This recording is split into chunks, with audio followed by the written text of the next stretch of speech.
Kapolri memastikan akan menindak tegas semua aksi premanisme tanpa pandang kelompok. Sejumlah razia terhadap preman di jalanan juga sudah dilakukan. Lalu bagaimana keseriusan pemerintah untuk memberantas aksi premanisme? Kita bahas petang ini bersama dengan penasihat ahli Kapolri, Arianto Sutadi, dan juga koordinator Tumpas, Saur Siagian. Selamat petang Bapak-Bapak dengan Maidop. Kita jumpa lagi. Saya mau ke Bang Saur terlebih dahulu ya, Pak Arianto. Bang Saur, yang Anda lihat di sini, apakah ada perbedaan aksi yang dilakukan polisi kepada preman jalanan dengan kasus minta jatah yang terjadi kepada Cilegon Kadin atau Kadin di Cilegon? Mbak Maidop dan Mas Arianto ini kan sudah mengkomprimasi secara terang benderang bahwa premanisme ini tidak hanya menyasar, katakanlah hanya receh-receh, hanya juru parkir atau di pasar. Ternyata proyek strategi nasional juga kemudian mereka melakukan premanisme. Nah, oleh karena itu menurut saya Mbak Maidop, kita apresiasi Kapolri jalankan perintah tegas dari Presiden bahwa siapapun premanisme akan ditindak sampai ke akar-akarnya tanpa pandang bulu. Nah, oleh karena itu, karena penanggung jawab tindakan premanisme itu atau satuan terpadu ini adalah di tangan teman-teman polisi, ketegasan dan juga kecepatan itu jadi penting supaya karena ini kan sangat masif. Misalnya katakanlah yang yang di Banten yang meminta jatah 5 triliun misalnya. Saya kira kita sudah kemarin ngomong Kapolres, kemudian sekarang Kapolda lagi. Nah, menurut saya nggak lagi katakanlah soal pernyataan, sudah dibutuhkan karena ini menyangkut investasi atau katakanlah juga ada unsur asing di sana. Ketegasan, kecepatan untuk melakukan dan juga keteladanan daripada pimpinan itu jadi penting. Itu menurut saya yang segera harus dilakukan tim terpadu anti atau pemberantasan premanisme ini, Mbak Maidov. Kalau Anda lihat memang ada perbedaan aksi yang dilakukan polisi kepada preman di jalanan dengan kasus minta jatah terhadap Kadin Cilegon? Kelihatan berbeda, misalnya kan Pak Kapolri dalam konferensi pers bukan saja hanya baris krim kemudian yang diterjunkan, tapi juga Kabar Harkam juga dan Brimob. Ini membuktikan bagaimana Polri betul-betul serius. Nah, oleh karena itu kita berharap bersinergis dengan Menteri Dalam Negeri, dengan Kumham soal sanksi administratif. Ini harus inline gitu loh. Artinya beberapa kasus yang sesungguhnya kan kalau kita lihat di Undang-Undang Ormas, tindakan yang bisa dilakukan sekaligus, misalnya kalau dia tindak pidana, pada saat yang sama kan dia juga melakukan pelanggaran di administratif. Nah, maksud kami, kementerian juga sudah memberikan katakanlah penjelasan. Yang sangat kita butuhkan segera adalah aksi. Paling tidak ada beberapa yang sudah viral, segera dilakukan peringatan. Karena kan di undang-undangnya cukup seminggu, kemudian aktivitasnya diberhentikan sebelum kemudian dicabut. Gitu loh Mbak Maidov. Oke. Pak Arianto, jadi yang dimaksud mau diberantas sama Kapolri ini aksi premanisme jalanan atau yang hanya mengganggu investasi? Semua aksi premanisme. Jadi ya sekarang ini kita operasi ini adalah pemberantasan semua aksi model-model aksi premanisme. Nah, premanisme itu secara garis besar ya sekarang muncul yang belakangan ini bisa bagi dua lah. Preman ecek-ecek kecil-kecilan itu preman jalanan sama preman yang masif. Preman yang masif itu adalah preman yang anggotanya itu besar, wilayahnya itu jaringannya luas, atau yang sangat bosnya itu sangat berpengaruh sehingga dampaknya itu sangat besar. Nah, kalau preman kecil-kecilan itu paling kan menguti di pinggir-pinggir jalan, recehan gitu ya. Tapi kalau preman-preman yang kelas kakap ini, dia mainnya kepada di proyek-proyek itu tadi mengancam minta jatah sampai triliun, contohnya itu. Itu namanya preman besar. Nah, Pak Kapolri tadi kan mengatakan kita operasi tidak pandang bulu, semua yang berbentuk premanisme diberantas, siapapun pelakunya. Dan memang itu yang tepat arah begitu. Dan ini bentuknya operasi ya Bu ya. Operasi itu artinya menunjukkan bahwa polisi itu keseriusan yang paling tinggi itu. Karena kalau gangguan itu masih biasa, normal ya kecil-kecilan itu diatasi dengan kegiatan rutin. Kalau sudah agak meningkat pakai kegiatan yang ditingkatkan, giatkat sifatnya. Tapi kalau sudah masif seperti ini, maka di-launchinglah operasi.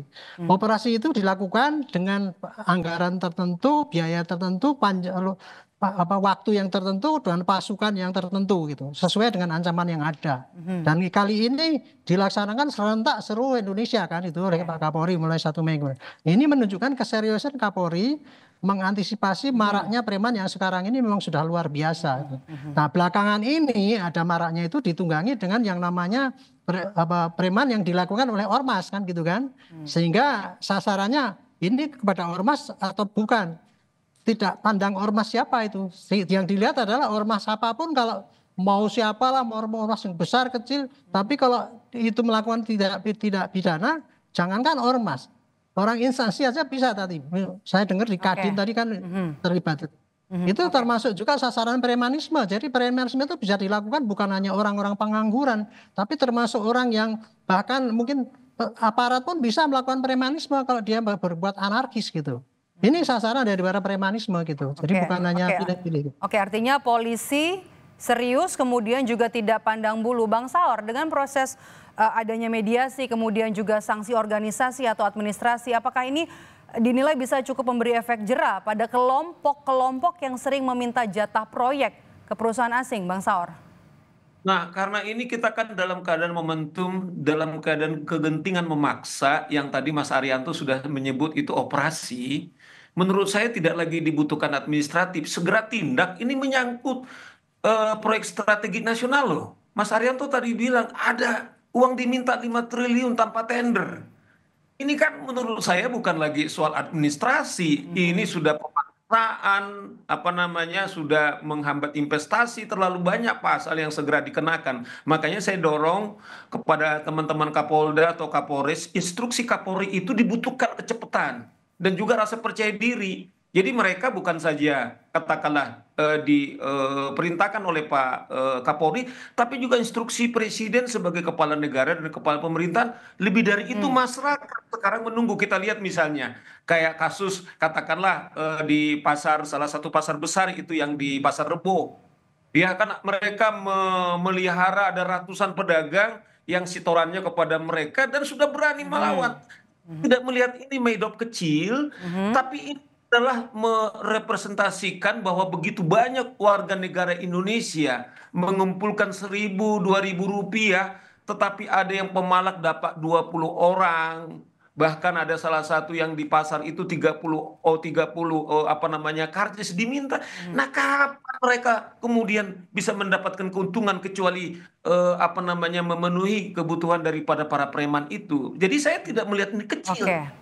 Genting tentu bagi pedagang sayur, tentu keuntungan 5 sangat besar dibandingkan misalnya nggak selalu Apple. Itu untuk yang di jalanan ya Bang Saur ya. Jadi kalau kita lihat sebenarnya untuk yang ormas juga sanksi administratif dan juga mediasi tidak bisa kemudian memberikan efek jera. Tapi Pak Yanto, kalau kita lihat dari kasus yang terjadi di Cilegon, kenapa ini justru didorong ke mediasi? Padahal jelas dari video yang beredar kan terlihat di situ ada intimidasi. Nah, itu yang saya salahkan kepada Pak Kapolres. Semoga sekarang ini kan Kapolda turun. Saya nggak ada kepentingan Kapolres kemudian memediasi. Biar diantara mereka, saya ulangi lagi, ini bisnis. Bisnis itu selalu adalah untung-untung. Tidak kemudian Anda minta jatah Anda 5 triliun tanpa kemudian ada tender. Lah, ini emang tindakan sosial dari nenek moyangmu. Itu kan menyangkut adalah usaha sangat besar strategi nasional. Nah, oleh karena itu tidak urusan Polres itu atau polisi, teman-teman polisi soal katakanlah mendamaikan, tetapi segera menindak supaya apa? Deterrent effect itu, efek jera itu kelihatan, termasuk juga ormas seperti dibilang Mas Arianto, segera dibekukan, apalagi ada yang mencatut pejabat, bahkan ada presiden, ini membuktikan kan nakut-nakutin. Kadang-kadang pemerintah atau pejabat jadi agak ragu-ragu, ini tidak boleh lagi. Perintah daripada presiden yang diperintahkan Kapolri itu jelas terang benderang gitu loh Mbak Bedo. Pak Arianto, respons Anda. Jadi ini sepertinya didorong untuk justru mediasi ya, padahal dalam video sudah jelas ada intimidasi di situ. Intinya itu ya Bu, kalau operasi itu ada pelanggaran yang kelihatan itu pasti kemudian ditindak gitu. Walaupun pelanggarannya itu sudah terjadi, itu kan hanya rekaman yang ada ya kan. Hanya rekaman video gitu kan, nggak ketika itu ninjaknya kan. Nah itu sekarang turun ke situ, polisi tadi Pak Suyudi kan mengatakan kita akan lidik kan gitu kan. Karena kalau polisi itu Bu, kalau menindak suatu pelanggaran itu harus pakai bukti-bukti awal yang cukup sesuai dengan KUHP kita. Nah inilah ini koreksi saya pada KUHP kita itu. Disinilah kadang-kadang kita jadi hanya karena ingin membuktikan lengkap itu, jadi lambat kan tindakannya itu untuk ngerem tindakan-tindakan yang brutal itu. Nah dalam hal ini itu tadi begitu datang pertama kali ya pasti arahnya dicoba dibina dulu gitu. Karena di dalam undang-undang ormas ya itu ada tahap-tahap itu. Kalau kita pakai undang-undang ormas itu sasarannya ditegur dulu, kemudian peringatan 1, 2, 3 baru dicabut apa izinnya dan sebagainya itu ya. Kalau untuk operasi preman ini tidak pakai undang-undang ormas yang dipakai, itu undang-undang pidana biasa karena premanisme itu adalah pelanggaran pidana biasa itu. Ini juga yang Jadi, akan diterapkan di Cilegon, iya, kasus di Cilegon. saya pasti akan ke situ arahnya Pak Kapolda akan lihat itu nanti. Kalau memang itu betul-betul terjadi pemerasan kayak gitu, kalau saya jadi Kapoldanya itu tak kenakan pidana. Kalau saya pikir cara berpikirnya mesti gitu, tidak. Ini sudah ada pidana, kemudian sudah ada operasi gini, kemudian nanti masih dibina dan sebagainya. Nah, itu nanti jadi nggak ada gunanya kita operasi kalau gitu. Kalau pembinaan itu pada masa lalu mestinya dia melanggar kecil ditegur baik, nah, itu boleh pembinaan. Tapi kalau sudah malak besar kayak gitu dan misalnya ketangkep tangan lah pakai perekaman itu mestinya ya penegakan hukum yang yang betul-betul efektif betul. Saya kira arahnya gitu ya. Jadi tidak hanya mediasi, sanksi administrasi, tapi sudah masuk ranah pidana. Iya, kalau yang namanya malak itu seperti di Cilegon itu kalau minta tanpa tender itu kan pakai ancaman itu kan. Seorang pengusaha diminta kayak gitu kan otomatis kalau nggak ngasih kan dia takut apanya nggak diganggu dan sebagainya. Itu ancaman itu namanya itu udah pidana itu bukan kebijakan itu. Kalau itu pandangan saya kayak gitu ya, jadinya saya nggak ngerti tadi bagaimana prosesnya setelah menteri datang itu mau dibina apa tidak. Tapi arah saya kalau kejadian yang seperti kayak itu mestinya disidik dan kemudian kalau memang sudah ada pemaksaan itu sudah bentuk daripada premanisme yang harus ditindak dalam operasi ini. Itu. Oke, kita akan pegang ini ya untuk kasus di Cilegon.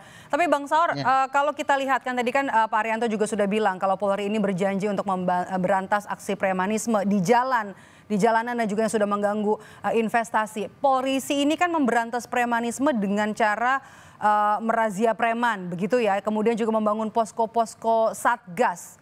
Anda nilai ini cukup? Ya, kan paling tidak kan sudah segera hadir di lapangan teman-teman kita polisi. Kan kita lihat misalnya seperti saya bilang, kita tidak selalu ini katakanlah di pasar itu bicara receh, tapi fundamental soal pendapatan ekonomi daripada katakanlah masyarakat yang kecil. Ya, sama dengan ini yang katakanlah yang 5 triliun yang dibilang tadi Mas Arianto. Nah, oleh karena ini operasi sedang dibentuk. Nah, yang dibutuhkan memang ketegasan dan masyarakat dengan hadir Satgas di beberapa atau di tempat-tempat yang strategik, kemudian itu merespon atau menginspirasi publik berani melapor. Ya, seperti misalnya yang di di Pasar Rebo itu, begitu kepala keamanannya melapor kemana ke Polsek tidak mungkin kekuatannya segera Polda turun. Nah ini kan kita betul apresiasi. Jadi masyarakat juga berani.